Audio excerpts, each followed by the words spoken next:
how to fill out a POS 010. Hey, my name is Lance, and I am your private investigator and process server in California, and I'm also a process server trainer and mentor. And one of my process serving students had a proof of service form kicked back by the court, and that's the POS 010. Now, this is a California proof of service form. So let me show you how I fill this form out when I serve specific types of documents, and then I now, and then give it to the client after I sign it. Now, this is not legal advice. I am not an attorney. If you need an attorney, you need to go hire one. So let me show you what I do when I'm filling out this proof of service. I'm going to share the screen with you.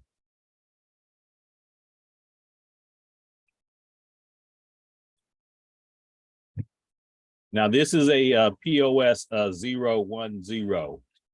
proof of service form. And right now, I opened up this form in Serve Manager, and that's who I use to for my process server software, which logs, my times and dates when I'm serving. It makes it real easy. And so literally, once you enter the job and you open up your proof of service form, it pre-populates most of the information. But I didn't enter anything in here. So basically, this is what a blank form looks like. Now, if you want to get signed up with using Serve Manager, there's a link in the video description where you can sign up to use Serve Manager. I recommend it. There's other softwares out there. This is the only one I've ever used, and it makes my job so much easier. And also, make sure you subscribe to my channel. Click the bell notification so you can be notified when I upload additional videos. And then also comment if you're using, Serve Manager or who you use for your process server software. This is the POS 010 right here. You can see that on the right there, POS 010. And so it's pretty self-explanatory. You got the attorney or party without an attorney.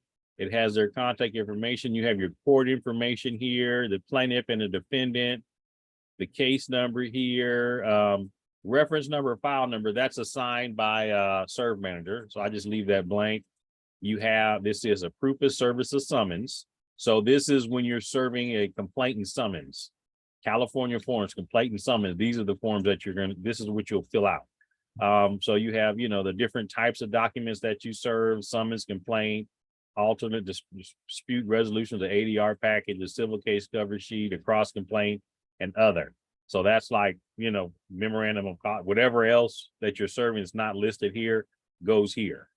So, and then the party served, person other than the party that you serve, the address where you serve, whether it was a personal service or a substituted service, you check that box. You come back here for the plaintiff and defendant, you put their information here, you put the case number here, mail acknowledgement. I don't really do that. I don't do 5. I don't do it at all. You've got notice of the person served. We're going to cover that. And then you have the person served. So that's where you're going to list your name and information and the fee. And then if you're a registered process server, you'll list the information there. I'm exempt because I'm a private investigator, so I always check that box.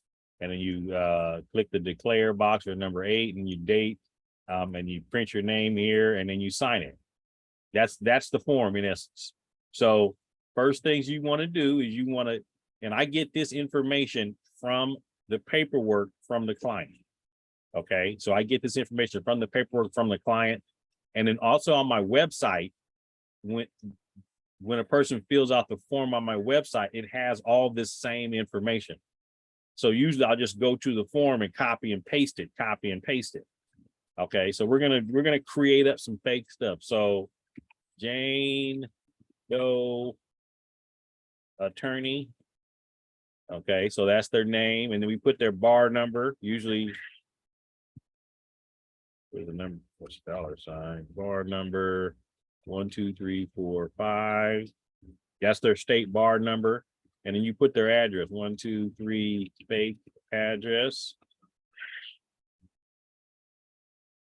And then you put fake city, state, 0000. Okay. And then I put down their phone number, 922 do. And you put the email address, and then you can put the party the name for it. So let's just say the plaintiff.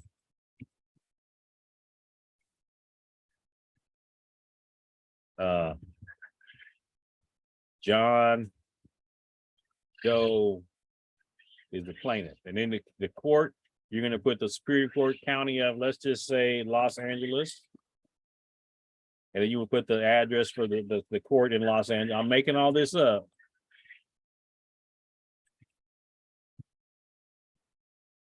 And then the mailing address, the same. Copy. Make sure you watch this video till the end. Make sure you watch this video till the end.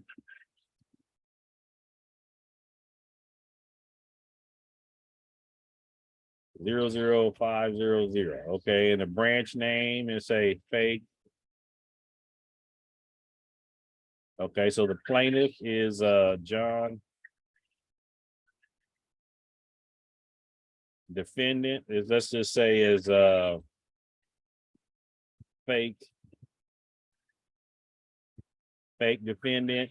Case number 03 ABC 00190. Okay, so these are all fake numbers, but you'll get this off of the paperwork that's provided to you by the client.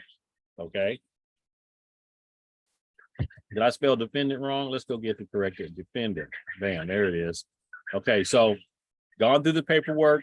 We have a complaint, a summons, an alternate dispute resolution, a civil case cover sheet, and then let's just say we have a memorandum of cause. Spell the cost. Now I know you probably won't have one, but we're just putting that down here. Okay, so you've served the person. So the defendant was fake defendant. That's who we served. So we're gonna put the party's name that we served right here. Boom. Okay. Now let's just assume. Let's back up a little bit. Let's make it even better, okay? Because I serve corporations all the time. So let's just make this specific for a corporation. So let's say Fake Defendant Inc. Okay, Fake Defendant Inc. is the company that we serve, okay? They have a registered agent. So that's who we actually give the documents to. So Fake Defendant Inc. is who the documents were the defendant, but their registered agent is Corporation Service Company doing business as CSC Lawyers. So this is just made up. That's a real company, but we're just using them for the example here. So since I gave it to Corporation Service Company, who is Fake Defendant Inc.'s registered agent, that's who we put in 3B.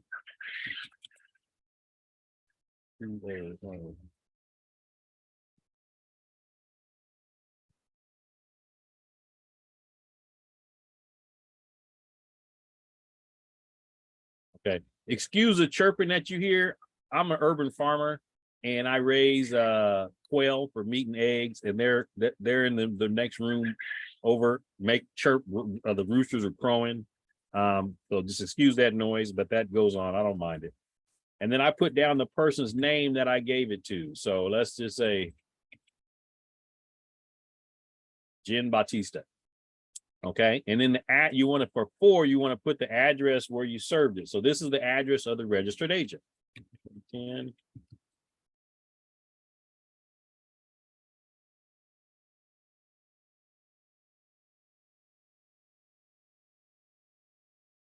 Okay, so that's CSC Lawyers or Corporation Service Company's address.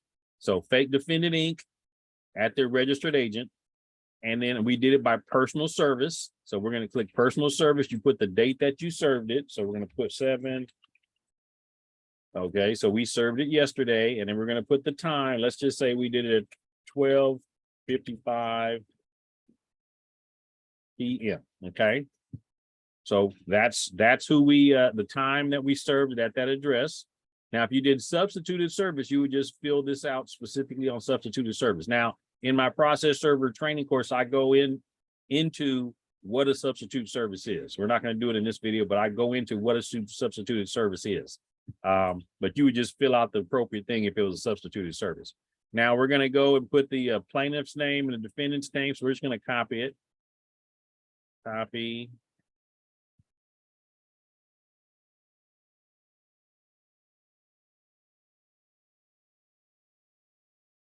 Copy. Case number, we're going to copy it as well. Now this is all made up. Copy.